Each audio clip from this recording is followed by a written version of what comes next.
સુરેન્દ્રનગરની civil hospital ફરી એકવાર વિવાદના વમળમાં ફસાઈ, જ્યાં આંખ વિભાગનું મહત્વનું માઇક્રોસ્કોપ મશીન લાંબા સમયથી બંધ હાલતમાં હોવાને કારણે ગરીબ દર્દીઓ ભારે હાલાકી ભોગવી રહ્યા છે।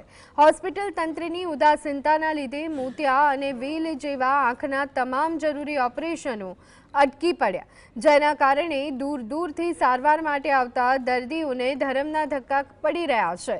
સરકારી હોસ્પિટલમાં મફત સારવારની આશાએ આવતા મધ્યમ અને ગરીબ વર્ગના લોકો હવે ખાનગી હોસ્પિટલમાં મોંઘા ભાવના ઓપરેશન કરાવવા માટે મજબૂર બન્યા છે।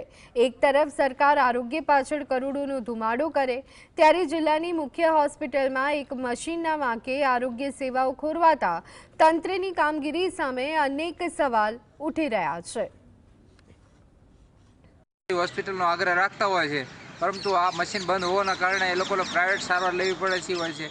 આ જે છેલ્લા 2 મહિનાથી બંધ છે, તંત્રે આ બાબતે ધ્યાન દોરી અને તાત્કાલિક ધોરણે આ મશીન ચાલુ કરવા જોઈએ અને લોકોને નાના માણસોને રાહત થાય એવું આયોજન કરવું જોઈએ। કારણ કે અત્યારે મહાનગરપાલિકા બની છે ત્યારે સુવિધામાં વધારો થવો જોઈએ, હોસ્પિટલની અંદર વધારો થવો જોઈએ, પરંતુ આ સુરેન્દ્રનગરની જિલ્લાની હોસ્પિટલ હોય, માત્ર એક સરકારી હોસ્પિટલ હોય, એમાં પણ આ સાધનો ન હોય અને એમાં પણ મશીનો બંધ હોય, તો આ તંત્રની બેદરકારી સામે આવે છે।